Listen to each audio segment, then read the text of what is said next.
I've been a pretty busy person the last few days. In fact, the last week. In fact, the last month, I feel like. So you are not, which is actually a good thing here, you are not going to get a more updated version of OMO as you probably will get today.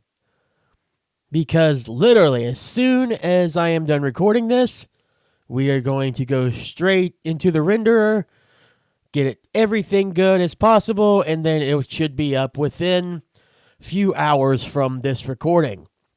So welcome in. Same day, by the way.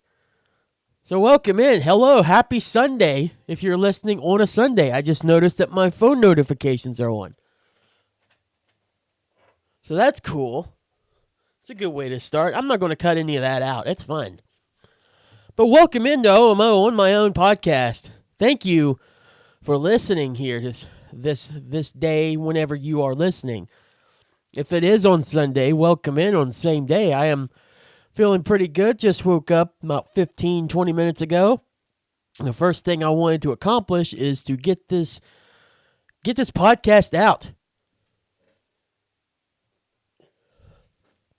Get this out, get everything going, and that's how we can start a good Sunday strong here. Already on episode 3, can you believe that? That's nutty. So welcome in. We got a show.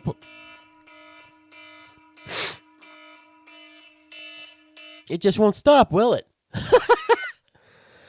Oh my goodness, I am not prepared at all. I totally forgot so what I wanted to do was get up around 8 o'clock this morning. I didn't get up exactly around 8. I got up at 9. And it just, my sincerest apologies. So I woke up at 9 and put my alarm on. Totally forgot that I set one more alarm before 10 because I wanted up before 10. And if I didn't get up before 10, that'd be it. I'd just go back to bed, sleep whenever. So I just completely forgot. So you're welcome for that alarm if you heard it. If not, I look like a crazy person. Crazy person with the sniffles that won't stop.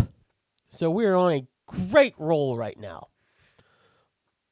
But it's okay. Whenever you're doing a new podcast, you need to work through the kinks of things. And honestly, I'm not too worried about it. I think it brings character. A lot of the things that come across as like mistakes or very human things, as long as there's like no long pauses, which I've already done, as long as they're not too egregious, I think we can get away with a few flub ups here and there. So this week in game news and everything, sad thing to start with. We're going to go ahead and get the sad bits out so we don't have to really depress you, because at the end of this episode, I have a game I want to play, and I'm a little excited for that. So I don't know if this is going to be a shorter episode or not, but I know from now until the end, tone will shift dramatically, I feel like. So we should have some fun at the end, but right now I just want to go ahead and get the sad stuff out of the way. So, over the last week, we had an unfortunate passing. Tomonobu Itagaki has passed away at the age of 58. Itagaki was the creator of Dead or Alive. He also directed the return game of the Ninja Gaiden series all the way back in 2004. I think that's the one that was kind of, sort of like those that God of War were doing. Like you have the single camera pointed at it, and it's generally following your character, but then you're kind of like stuck in a certain angle, but you can like explore the whole scene or whatever. I think those were the Ninja Gaiden games. I played one for the PS Vita, and I think that was after his time though. But to be fair, he was the head of Team Ninja at Tecmo for over 16 years, so it could have been him. could have been one of the leads on that game. I remember really liking it though. So maybe that's the game a game, but he was definitely involved in the 2004 one. Dead or Alive, I actually never played. If I can actually copy and paste here, not delete, but copy and paste. I don't think I've ever played Dead or Alive. I really don't. The volleyball game? No, I don't. I don't think I ever did. Or no, that's the fighting game. So this is the okay. So this series really confuses me sometimes. So they're fighting games, right? But every now and then I think of the volleyball games. What's the two differences? What's the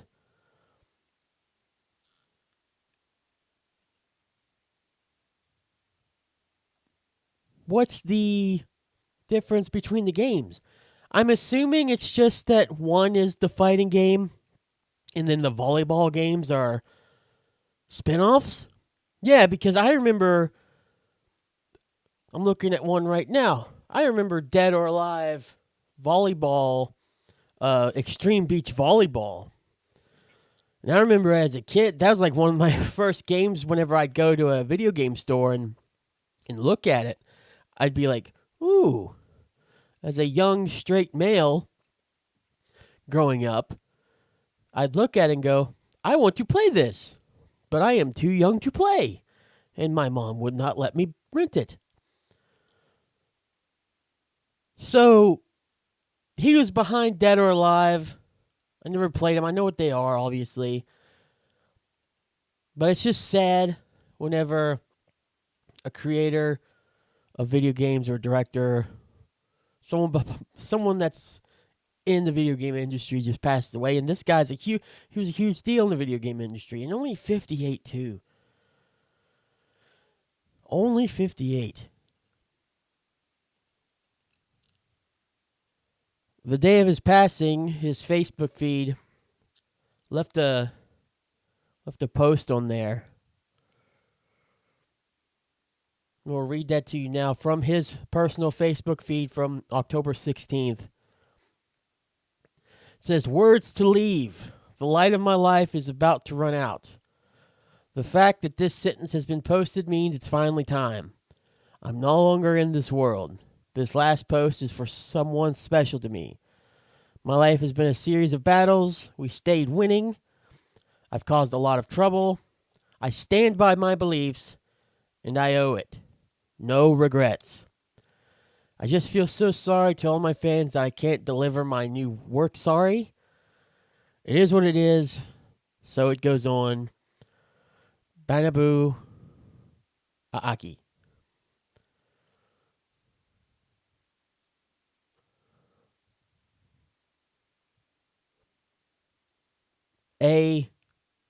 Some of this was translated from Facebook. So if some of the things don't make sense, that's because the translation to English doesn't make sense. And secondly, I apologize for messing up the first part of his name just then at the end there. I got the Aki part. But yeah, that's really sad. Looking into it a little bit more, in particular going through the Polygon article, which has some quotes from people that he worked with, people that had different relationships with him, whether good or bad, work relationships, stuff like that. Looking through that and then just scouring the internet, the illness, at least the last time I looked, which was 3 days ago or 2 or 3 days ago when I was updating this, has not been revealed. The only thing that was revealed about this was that he had been battling with it for a while. And that's really sad because who knows what it is and how long he had to suffer, but luckily for him he doesn't have to suffer anymore. It's just sad because his family, his friends, everyone that loved these games and loved what he had to do in the video game industry, just won't get a part of that. And it sucks. Sometimes life can suck. I know my mom was, not to equate it to me, but I know my mom was about 51, 52 when she passed away. Way too young. So it's sad. So if you're a fan of Dead or Alive or those Ninja Gaiden games, anything from Team Ninja around the time while he was there, boot him up, play him, enjoy him. That's what his work was, is to make these games and provide them for people so they can have fun. And it's at least it's happy to know that at the end, even battling with all through this sickness and everything going on, one of the last things he said in the Facebook post was that he had no regrets. That was easily translated, by the way. The man had no regrets. Rest in peace, Itagaki. You were definitely a good person gone too soon. And hopefully your work gets treated with respect going forward if they are to be used again. Rest in peace.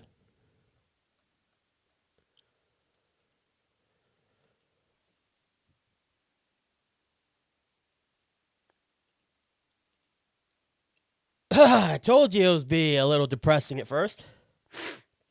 But hey, let's get on some more positive stuff. That was a really sad thing to begin with. And I apologize if I didn't do it justice. I wanted to, while also still waking up, I just hit you all with mumbling at first. But I finally came through halfway through there. And it's really sad. I feel bad for him and his family, and I wish them the best. But it's time for us to move on to try to cheer up from that. Because we got some big release. Hey, we got a big release that came out this week that we should talk about here. I'm talking, obviously, about Pokemon Legends ZA. Came out 3 days ago as of this recording. So the initial ones that I saw in terms of review were actually really good. So Metacritic had it at an 80. Didn't have user-generated scores because they were not there yet.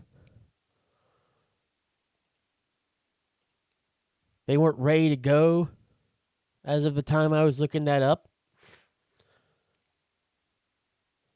But I was really curious about IGN. Here recently I've been looking at IGN to see what they've been thinking. Because IGN, all these websites always have very interesting takes on video games and stuff. And IGN is probably my favorite just to look at and see what they think. Just to give me an idea of like what I'm working with here. Because they're almost always wrong. Or at least they're like almost completely different with everybody else. It's like they'll rank something a 9, 10 out of 10 when realistically it's a 6. Realistically it's a 6. And honestly, like, that's probably a lot of corporate stuff that they're doing. I mean, you can't confirm it. They'll never say what is or what isn't. They're just so weird. I like to see their ratings to get an idea of what I'm getting into, and then I can base my expectations, I guess, on games. So if they're saying it's like a 9, I'm like, all right, I should get a little excited for this. But that's also a really bad thing to do. So IGN's review is still pending. I'm a little surprised how long it's taking, actually. The game's been out for a few days. They at least have something out, but no, not yet. They updated this Again, as of this recording 2 days ago. So they're not done. To give you an idea of what they would review these games as, Pokemon Legends Arceus got a 7 whenever it came out by IGN. And that's the big thing, is that Arceus is pretty okay. Seemed like a lot of Pokemon fans and whatnot liked it, but there were issues. First game that was like it, that was different of the kind. I saw a video on YouTube last night. It was the really first big like critique of it. And there's a lot of things I don't like about the game already, just from looking at it. The world itself is just one big city. And like that's fine if you have like, I'll give an example of like Assassin's Creed Brotherhood. If you want your entire game to basically happen in one city, Rome is amazing. That game's brilliant in comparison to other games for sure. In the same series, that's a nice world. It's a little small, but there's a lot going on. It's really fun to play and go around Rome and whatnot. This city just looks a little boring. Like, yeah, you can get on top of the buildings and whatnot. They look like you can do stuff up there and everything like that. But, like I know we're on the Switch, too. And I know this game was developed for Switch because it runs on both. So I'm not expecting, like, you can go into every building. And you can go do everything in a city. You can go to eat and go to shops and whatnot. To be fair, I do expect some shops. I mean, they had them in the little games back on the Game Boy. And the fact it doesn't even seem like you can do that, it's just a pop-up. You go near one, press a button, and you're not even in the store. You're like in a JPEG with a menu saying, hey, would you like to buy this? That's lazy. Come on. I don't like some of that. Gameplay-wise, I mean, maybe it's nostalgia because I still like the Pokemon's really the game that I enjoy that turn-based style the most. Turn-based isn't my favorite, but I do enjoy it. But if it's as basic bare bones as anything, Pokemon almost gets a pass because it feels like it's supposed to be a game that's simplistic. Because, first of all, it's for kids. That's their main thing. But, like, how complex are you going to get with a bunch of animals or fake pixelated animal pocket monsters? How deep do you want to go? On the surface, it needs to be a game that looks very simplistic, and it is, but it needs to be able to be a lot more complex once you start thinking of what type can defeat what type and what your decks need to be. That needs to be where the complexity is, but it needs to be very simple to get into. This new system looks like that, but it seems like it's clunky. It doesn't seem smooth. It looks interesting to go in battles and be in real time while they're battling, being able to move your character. I like that. That's what I liked about Arceus, the way that looked. It's what I like about Scarlet and Violet, or the recent Pokemon mainline games that came out. That seemed like you could do that, even though the performance was terrible. That's what I liked about those games, but it also seems clunky too. I can't really describe it without playing it myself. So I don't know. It sounds just like on brand for Pokemon games made by Game Freak. To be like, on the surface, it looks really cool. And it's a interesting, okay idea. But then the game comes out and like, yeah, you're going to have some fun with it. But like, as you continue on, are you really going to stick with it? And it's like, yeah, you know, I had fun with it, but I'm going to go back and play Red and Blue. Is it really worth going through that experience again? Especially where the games and stuff are so expensive now? Like, it's $70. And then it's got all the DLC that drives it up over 100 and stuff. And then if you want to play it on a system that's probably going to run it well, you have to drop $500.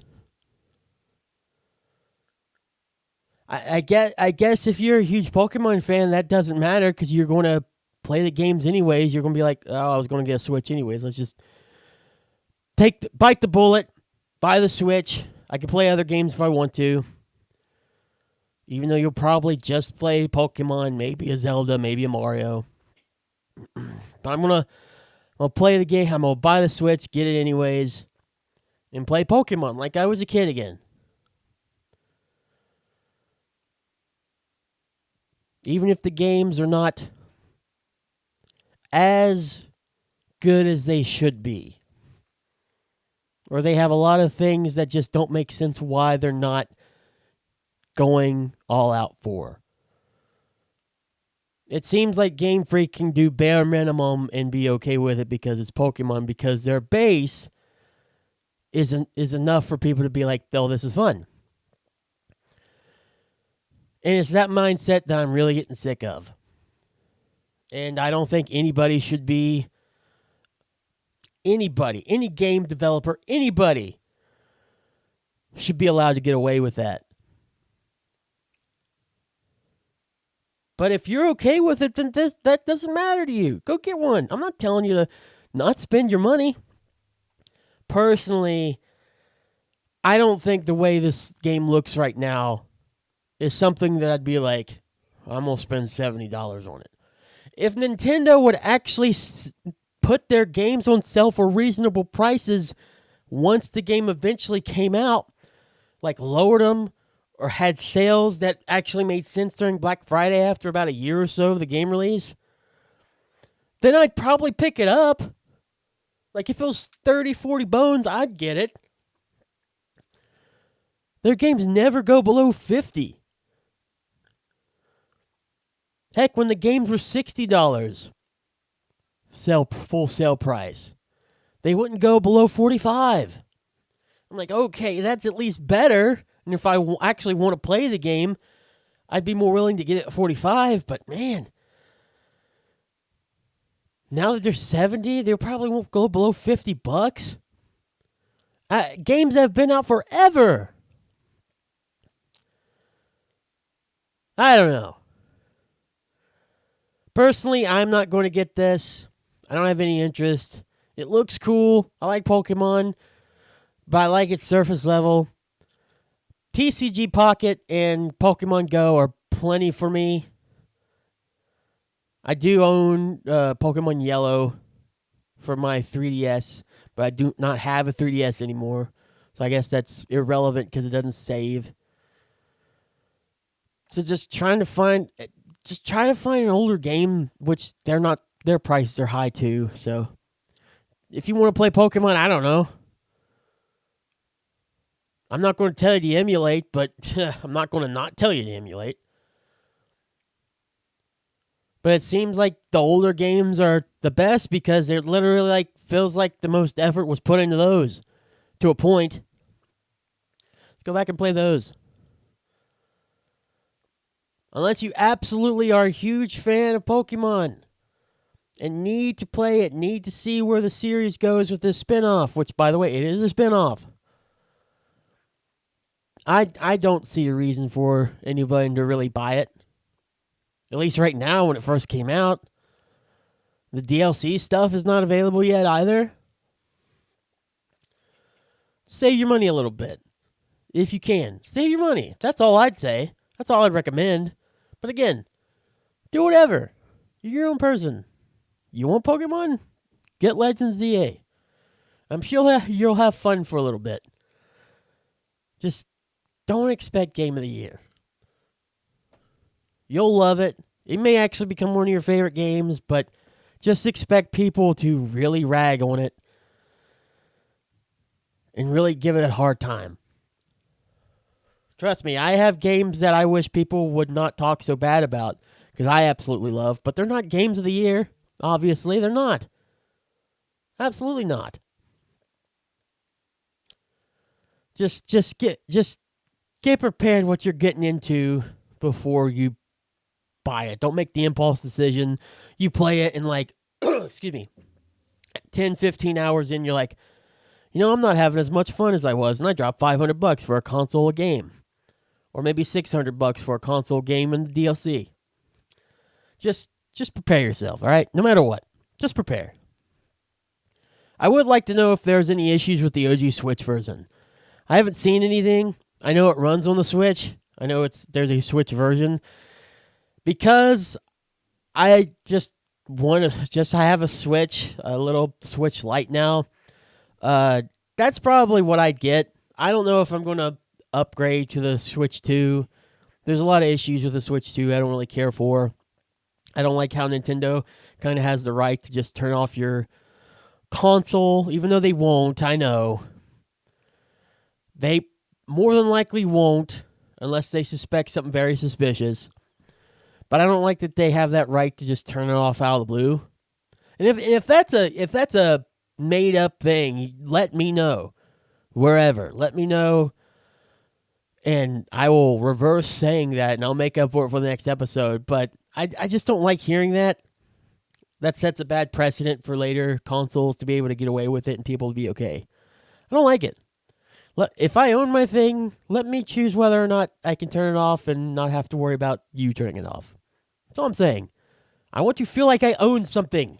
Please? What happened to wanting to own things?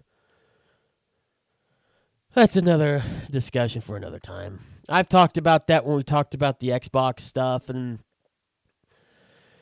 yeah, I think I just need to set up a huge discussion point coming up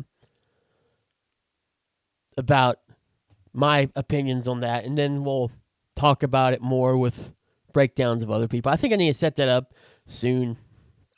Just give my thoughts and opinions on that, because that's a real big thing that's coming to a worry when it comes to video games here in the upcoming future, is owning your stuff. Switch 2 has a big problem with that. Speaking of the Xbox, going back to IGN again, lovely people. They did a review of the Asus ROG Ally X, or the Asus ROG Xbox Ally X.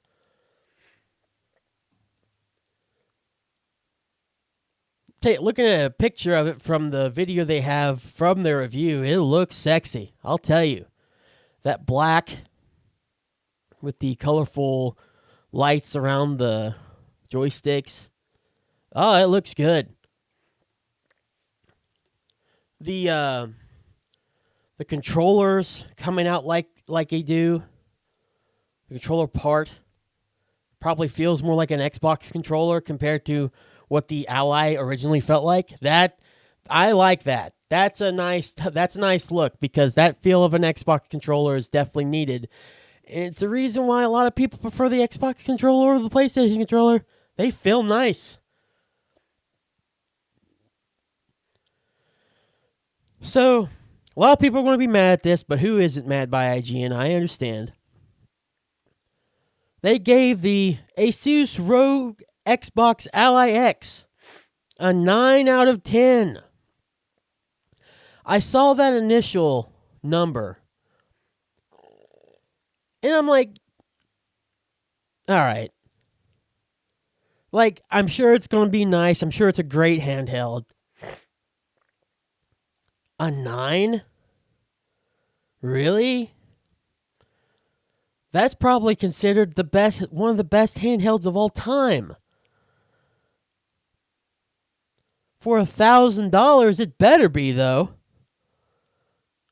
If you're dropping 1,000 bones on this, then you better be you better be one of the best. Now, does that change my excitement for it? Like, am I excited now?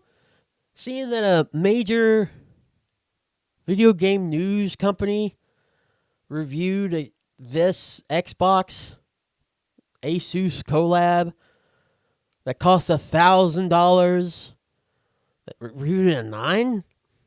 No, not at all.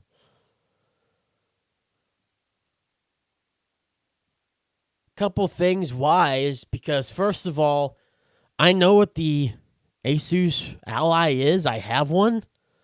I was lucky enough to get one for Christmas a few years ago. I like it. But what it is a PC. It's just a little PC that's actually built to play games a little better. And I'm sure this thing will play games very well. But you're also not like getting the Xbox software on it. Like you're getting the version of Xbox you get on PC, which is not really the Xbox itself UI and whatnot. You're getting a PC, so it's going to have Windows on it. And don't get me wrong, I like Windows. I feel like that's a strange thing to say for people, especially gamers online, to say they like Windows. It's like Linux or nothing. I like Windows. I like PC. Don't get me wrong, but for a handheld like that, and especially if you're collabing with Xbox in particular, I don't really want... Now, I know Xbox under Microsoft own Windows. They're the same company. I know. But if you're putting Xbox on your system, marketing it as an Xbox collab with Asus, then I'd hope that maybe they have more of the Xbox UI, which isn't initially a Windows PC. The Xbox is not a Windows. Xbox has their own thing. That's what I want on there. I don't want a Windows PC on the go that's a handheld. I want like a different... I want an Xbox on the go. Because if they try, Xbox can be really good, especially with their hardware. But I think that's kind of the thing with Xbox. They're shifting so much away from making their own hardware. That's why they teamed up with Asus. So it's another Windows PC. I think that was my biggest problem, actually, with the Rogue Ally, is the fact it's Windows. Like, it's cool because Windows is, you can easily integrate with everything. Works with Steam, works with everything like that. But, like, I don't know. I felt like at the end, did not care for it being basically a modded PC to have a controller and a screen built on it. I don't know. I feel like that's what I'm most disappointed with the Ally. Because with the Steam Deck, and obviously with the Switch, they have their own UI. They're not based on like a basic Linux setup. Like, you're not going to boot up a Steam Deck and get Ubuntu.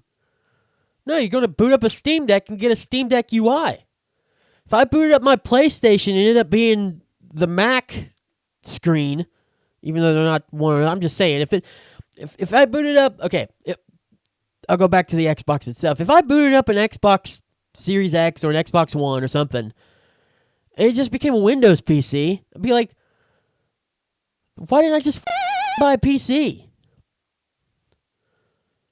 You know? So, with this, it is a PC, but it's not because it has that Xbox integration. It looks like there's a full screen experience that they're going to have, which they talk about more in the article. It doesn't make me more excited. Now, it looks good. It does look good. It looks improved, definitely from the version I have in terms of just overall hardware look. Battery life might be a little struggle, but I expect battery life to be a struggle with something like this. But the good thing about these handhelds are that Rogue makes it easy to like modify, so you can easily modify this system in terms of battery and like That's a good thing. You should be able to. Steam Deck makes it very easy to modify. But it doesn't excite me. It doesn't excite me enough to want to get it, especially for $1,000. Is it really worth paying for this? Whenever you can just get a Steam Deck, it's almost like half the price. And they have their own integrated system already built on it through a Linux-based system, but it's their own UI. And you have Steam right there. Everything goes through Steam. Is it really better to get this over just a Steam Deck?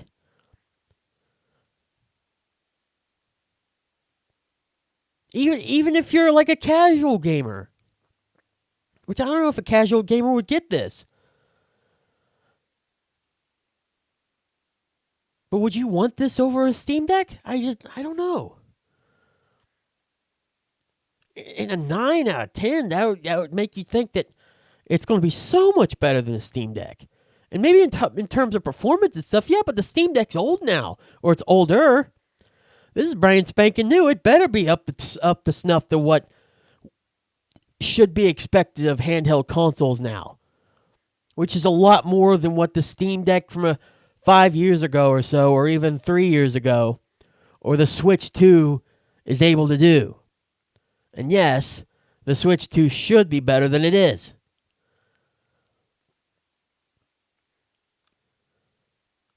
So I don't know if it's worth it. I don't know if it's worth spending $1,000. Again, it's just another one of those handhelds you can't put games on. You have to worry about just getting stuff digitally. I mean, Steam Deck, you like that too, but like these two, they're expected. But again,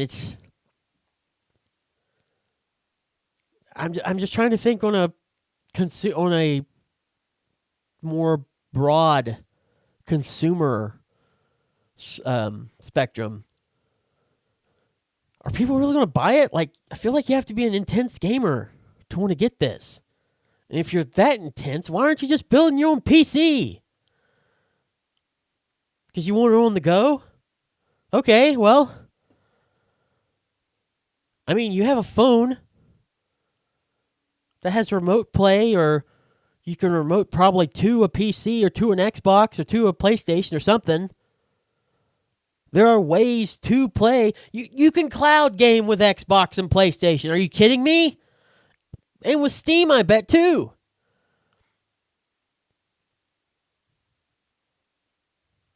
So I really don't know. Again, just like with Pokemon, I'm not going to tell you what to do with your money. If you find excitement in this, you go get it. 100%. I am going to point out a couple things that competitor to IGN, GameSpot, which again, GameSpot and IGN, take it with a grain of salt, make your own opinions, please.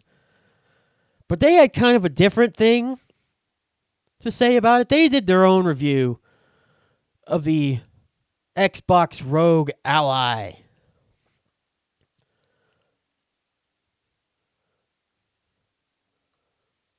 I'll just bring up a couple quotes. Again, find these articles. The one on IGN is just straight up Asus Rogue Ally X review. And this one seems to be more targeted towards both the regular Xbox Ally and the Ally X. GameSpot's article is Rogue Ally, which is one of the quotes I will say about it, is Rogue Xbox Ally is good hardware let down by annoying software. Which the Windows system can be very annoying on something like this. 100% can already see what they're talking about just from that first line. Because Windows is made for keyboard and mouse. Now you can switch to things if it's going to be like the first Rogue Ally. You can switch it to use your thumbstick to use as the cursor, and then the buttons as the triggers as like the right click and left click, or you could just touch screen it. But again, it's like that's so much more annoying than just a keyboard and mouse. And yeah, you can do a keyboard and mouse Bluetooth through it, but the screen's small. Even if the screen's bigger now. Is that something people really want to go through with this? Honestly, I don't know. One more quote that GameSpot said about it is, the new portable gaming PC on the block packs a punch, but it swings awkwardly. Read the article for yourself. Get the idea. Think about it. But for $1,000 for the big one, which the big hefty one's the one a lot of people want the most. Like if you want the regular Ally, I'm sure it's fine. I'm sure if you've never had something like a Steam Deck or an Ally, I'm sure it's fine. But I know a lot of people are going to really be interested about that big one. About the one that's very powerful. You have to do a lot of thinking when it comes to the Ally X. Really think about your options. And please just think if you can get a better value just going with like a regular console, or just buying a PC at this, or making a PC, buying a PC at this point. I'm just not excited, personally. And I'm skewed by the fact I already have an Ally, so this really doesn't matter to me in the end. 9 out of 10, though, I do find ridiculous. I do find a little ridiculous. Now, if people get it and it actually seems to be a 9 out of 10 handheld experience, then I'll eat my words. But 9 out of 10 for this thing, I don't know. Does definitely sound very corporate shillish. I'll just say that as my opinion. Okay, enough of the opinion stuff. Let's do more opinion stuff. Well, this is more opinion stuff that's fun. More opinion stuff that you can laugh at me and joke on me whether you want to or not. Doesn't matter, because it's just what I choose, not what's coming up in a mirror of you don't know. Is that these are ones I have an idea of, or I know for sure that I like or dislike. And I also don't have to follow an article and be lost half the damn time. So, hey, we're already off to a better start with this final segment coming up. So I wanted to play a game. Not a lot of news going on this week. The news that was brought up with the big releases and the unfortunate passing of Aki, I wanted to kind of just end the show this week with a random game. So let's do a simple game, probably a game as old as time. Let's just play a game that's easily called this or that. I'll get options, and I'll tell you whether I prefer this or I prefer that. You've seen it before. You've seen it many a times. What's my spin? Well, my only spin on this is that I found a randomizer on, think through Google somewhere, I don't know, randommeower.com. If I'm pronouncing that site wrong, I apologize. And I found 12 games. And I did, first game goes against second game, third game goes against fourth game, blah, blah, blah, stuff like that.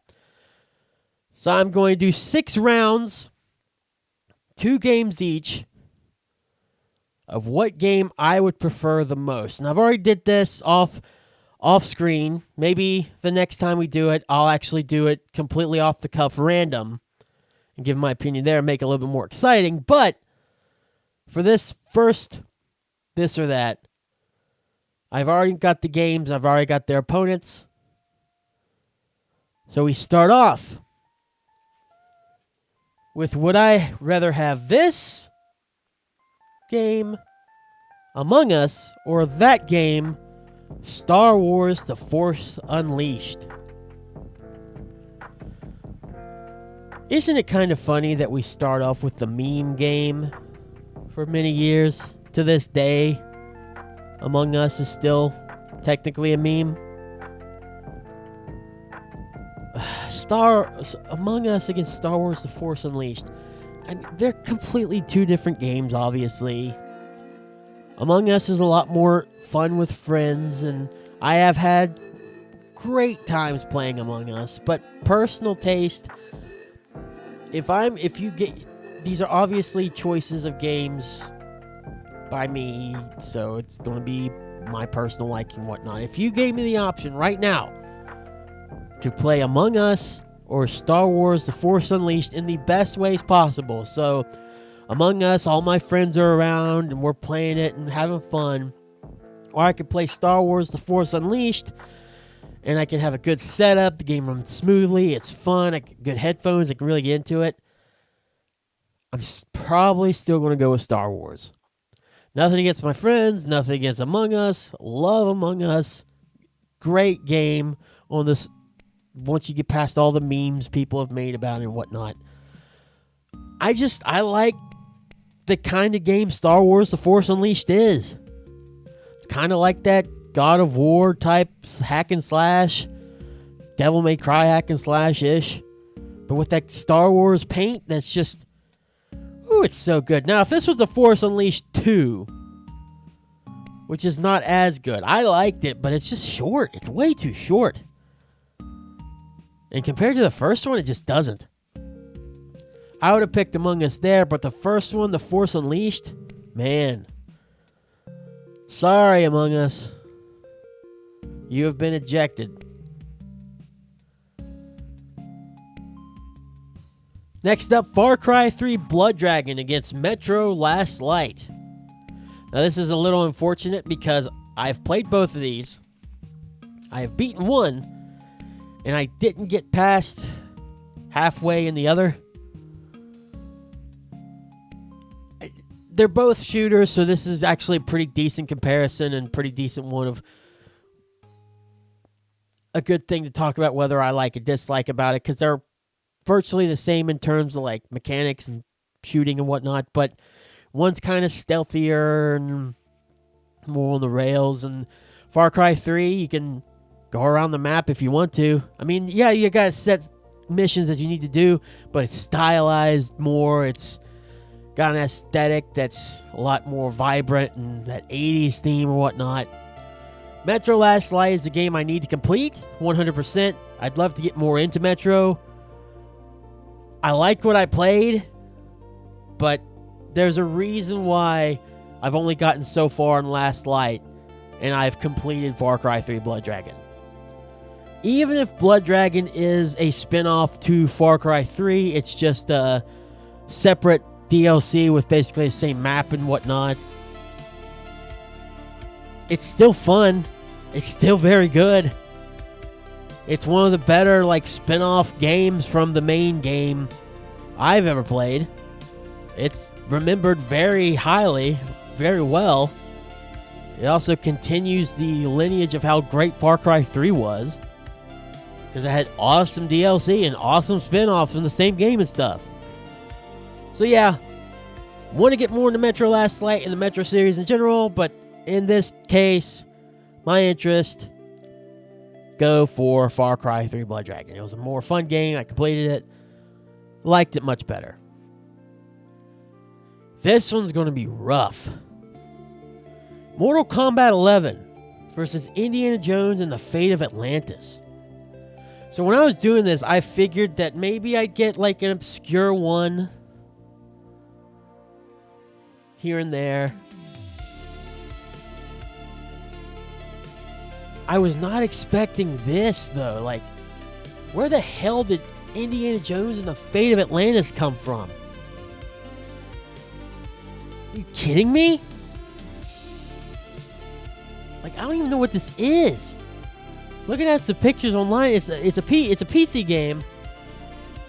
Basically got everything going on, the 2/3 of the screen on top, and then you have your standard stuff like your inventory on the bottom right, and it looks just about like every other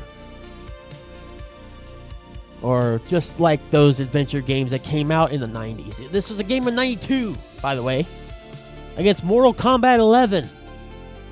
That came out, what, 5 years ago? Now, Indiana Jones and the Fate of Atlantis is rated very well. This isn't a badly rated game. It's a good game.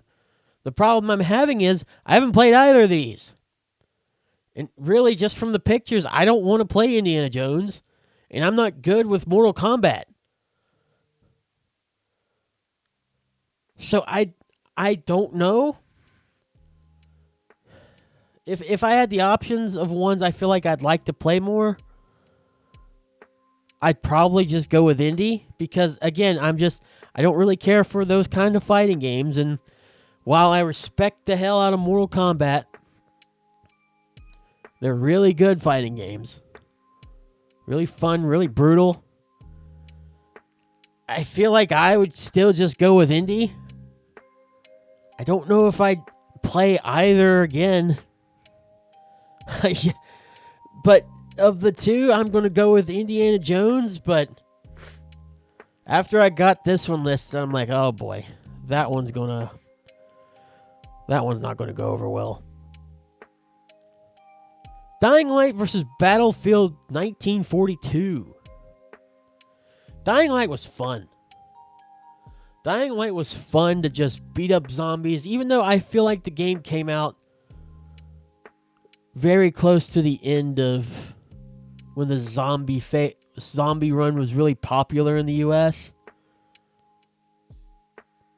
I think it came out right before it really died down. So, like, by the time Dying Light 2 came out, I was dead. Like, the zombie craze had completely been gone from the mainstream culture of everything going on.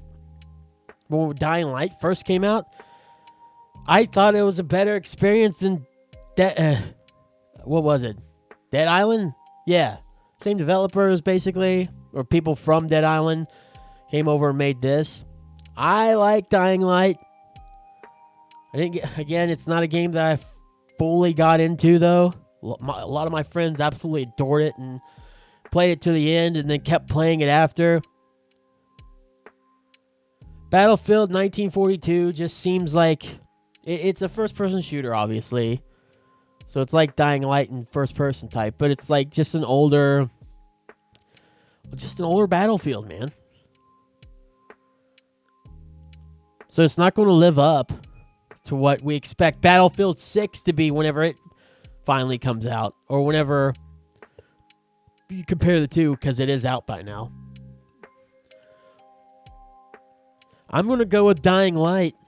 I don't know if that's controversial or not, but I'm going to go with Dying Light over Battlefield 1942.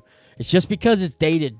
I really get the sense of old game is old with 1942. Maybe that's unfair, I don't know, but I'm going to stick with Dying Light. Worms Armageddon against Assassin's Creed 3 Liberations. I love Worms. I remember laughing my tuchus off, and yes, I did say tuchus, to some of the gameplay that Jeff and Gavin from Achievement Hunter and all them, Ray, let's go, would do from Worms games, and they were so good. They were so funny. Worms Armageddon is actually available, if you're interested, PlayStation gamers, on PS5 because of their thing where they're porting old PlayStation games for Classic. It's actually on there. You can play it right now on a PlayStation.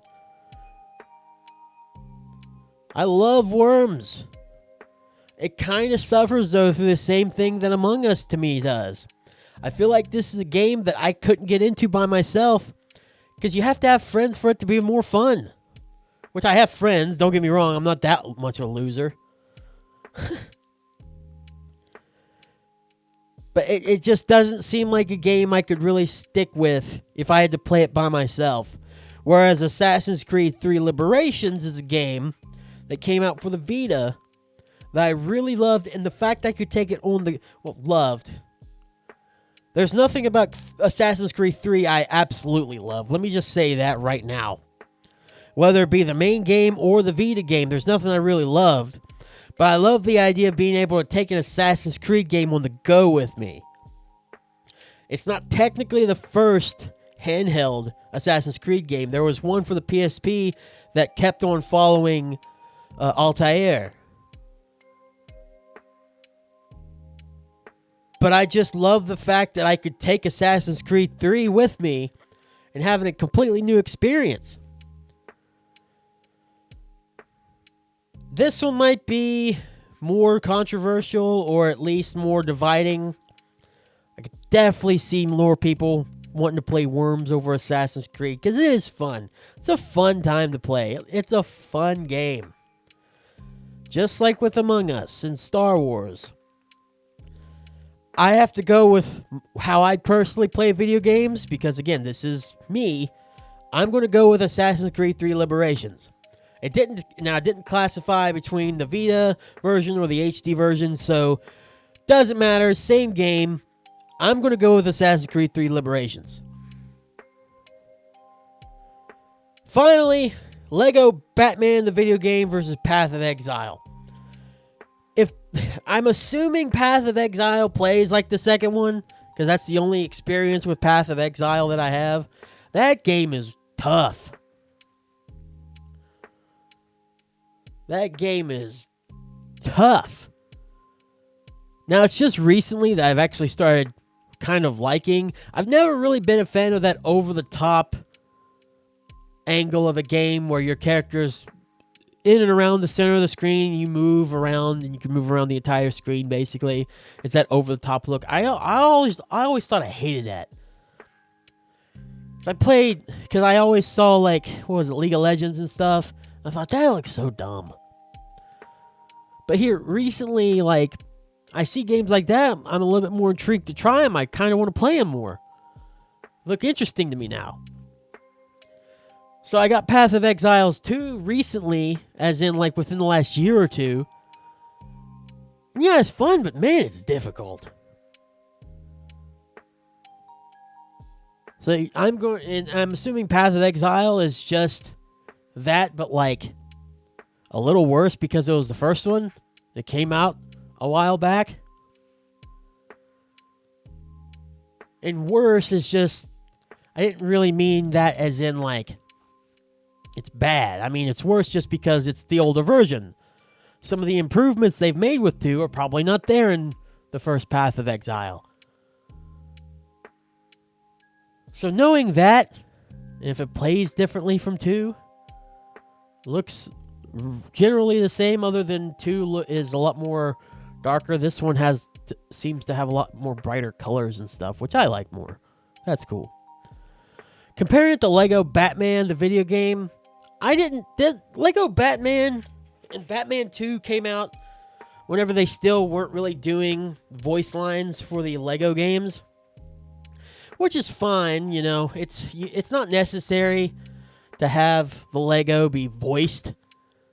It might actually come off across as off-putting to some people. Like, why are these Lego characters talking? They're Legos, right? But with the newer Lego games too, like Lego Star Wars and Lego Horizon, like they talk, they sound good. Their corniness is a little over the top, but you know, it's for kids. What can you say? These games were definitely based more on how they played, because you just didn't have that. They did a lot of their storytelling just by what was physically going on throughout the movies or throughout whatever they were trying to show, and gestures, little gags, which are fine, but I kind of wish you talked to me.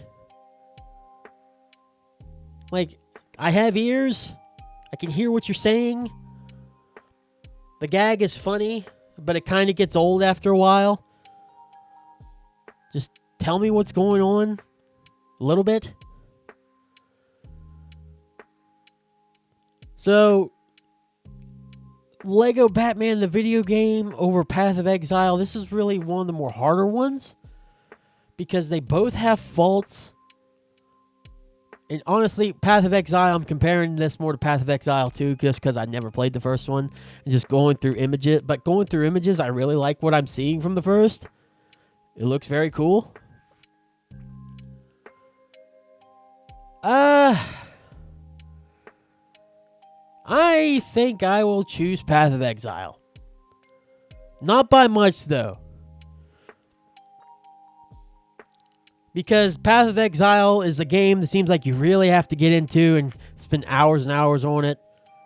Because Path of Exile 2 seems that way as well. Whereas Lego Batman, it's just straightforward kid baby game. You know what you're getting. It's a Batman game with Legos. Or it's a Lego game with Batman themed stuff and Batman. But I'm going to go with Path of Exile.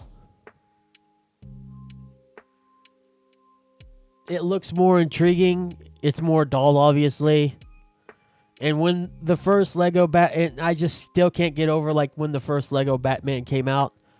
It was still not the time that they were talking. So, could still be fun if it's like the Star Wars trilogy. With not talking much, but still being fun. Still fun, but Path of Exile I'm going to go with on this one. It looks really cool.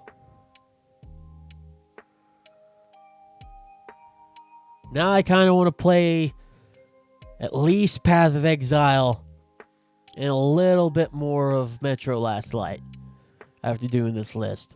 Of course I get games that like go against each other that I've never played. Of course I got Mortal Kombat 11 versus Indiana Jones and the Fate of Atlantis.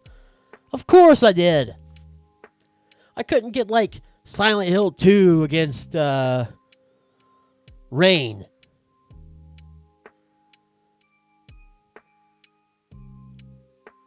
Or Mario Odyssey against friggin' Fatal Frame or something. Games that like definitely played against a game that I have an idea of how it plays. No, I had to get two games that both, one is as obscure as all hell, and the other one is one from a type of video game that I just don't like to play. Of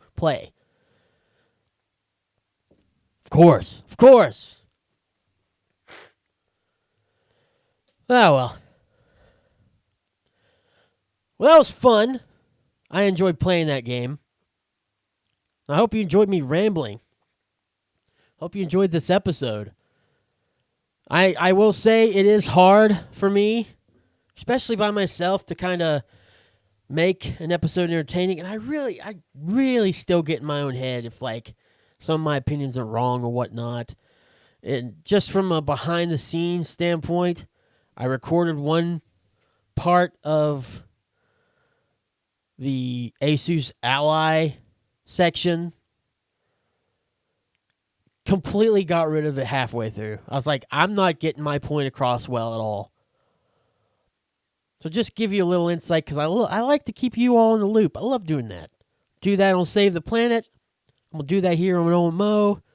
Love keeping you all in the loop somehow, just a little bit, of what's going on behind what you're hearing on the podcast. Speaking of Save the Planet, we're back, baby. Save the Planet is up. The grand return is the first episode back in 2.5 years. Could not believe how long it's been since the last Save the Planet. And it's probably been over a year since the last time Jack and I, J-Bomb, did a podcast by itself. So if you're inclined to want to listen to two goofballs just talking,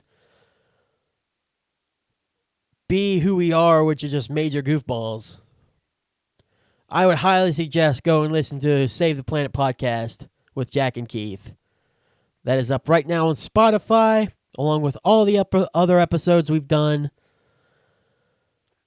And this coming week, we're hitting episode 100, which is crazy because 2.5 years of not doing it, and the second episode after the return is episode 100. That's how close we were. That's how close we were. Whenever I just completely lost it and was like, nah, I can't do this anymore. But we're back, baby. We're back. Thank you for putting up with this episode, too. It is a very definitely updated, as much as updated as possible episode. Literally same day that this is getting uploaded is the same day recorded, which is kind of cool, honestly, after I think about it some. It's kind of cool. It's like you can't get very to the point or to the time as this episode right now. And I'll get better in terms of like being all mumble jumbled and construction of this particular show as we go on. My focus was definitely more on trying to fix things for Save the Planet and make them better. And 2.5 years of not really doing it this way, it's really been difficult, especially where my mindset for working purposes is now focused on more visual video type stuff. So I'll get my focus and my formatting better, and my research better as we go on.